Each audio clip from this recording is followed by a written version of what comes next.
everybody.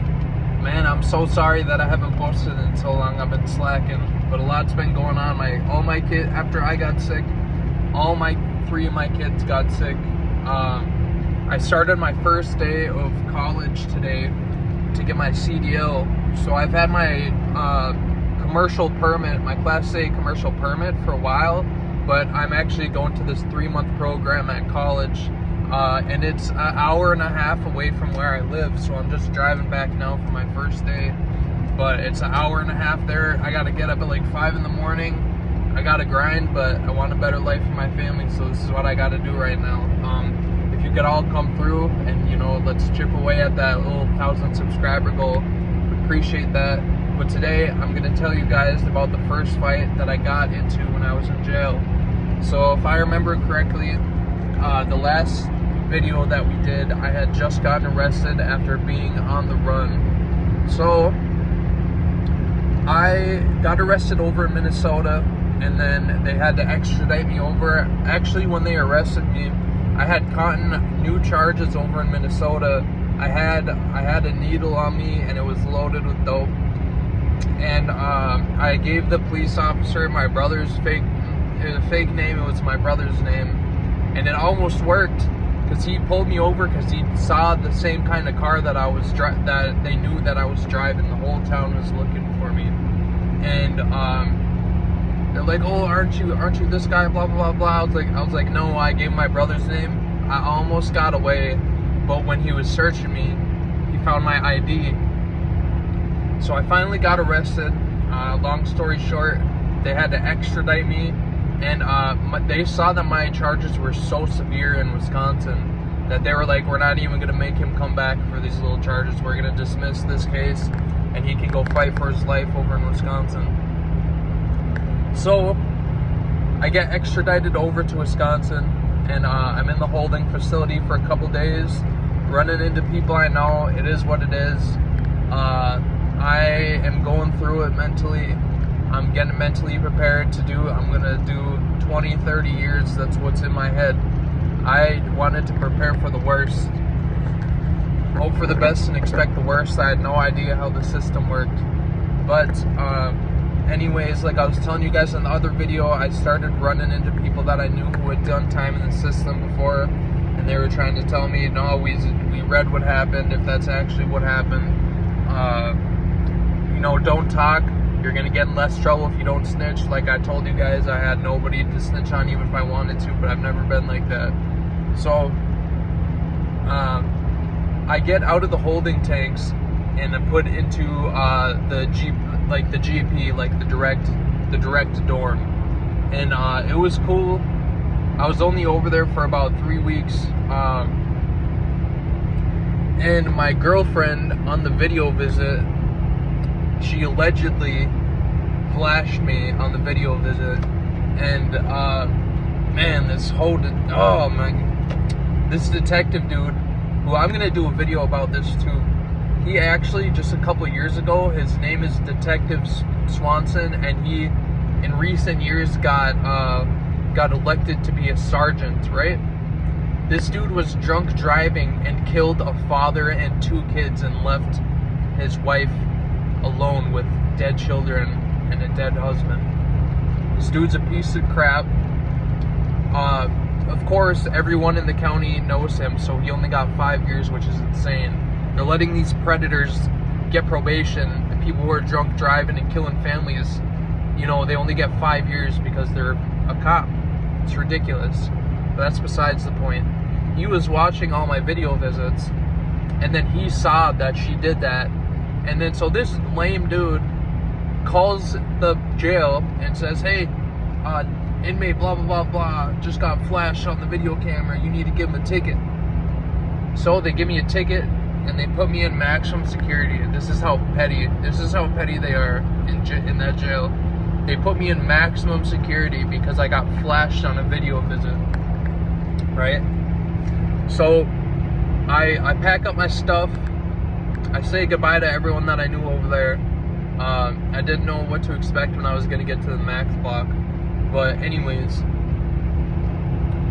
pack up the stuff. We're going over to D block. And And as soon as I got to D block, man, it's different. It's not just one big open room. Everything's metal in there, and it's just 2 tiers right in front of each other and 1 stairs, and you got to keep your doors open, and it sucked, man. I hated going to Max. I went there so many times.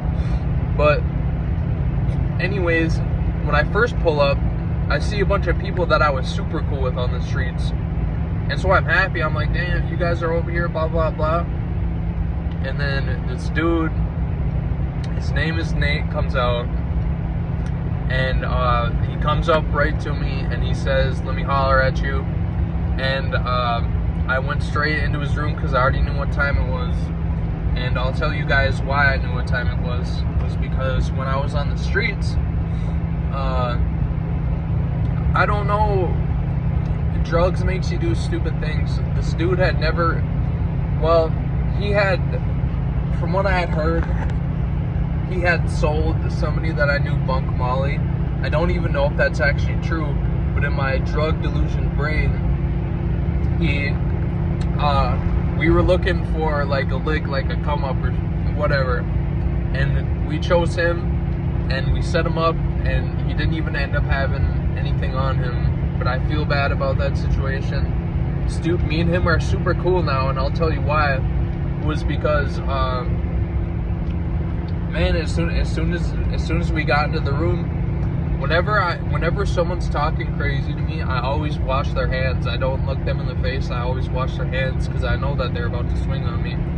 So what happened was, he's talking all this crap, whatever, we're arguing, and then he goes to slap me, and I swear to God, it was like in slow motion. And I ducked the slap. I've done that a couple times because I wash people's hands when I know that they want to fight. I wash their hands. So I duck it. I was 140 pounds of dope sick, and this dude was like probably like 215 pounds, and he had been in jail working out and eating good for a while. And I've gotten into a lot of fights, and I've won most of them, but I didn't win this one, but I also didn't lose. And it would have gone different if I wasn't dope sick and I was healthy. But that's besides the point. What matters, doesn't matter if you win or lose, but you gotta have heart and you gotta go. Whenever you're locked up and someone tries you gotta go. Or else everyone's gonna try you. They think they can get down on you. But anyways, he's tried to slap me, I duck it. We started throwing hands. He tackles me to the wall.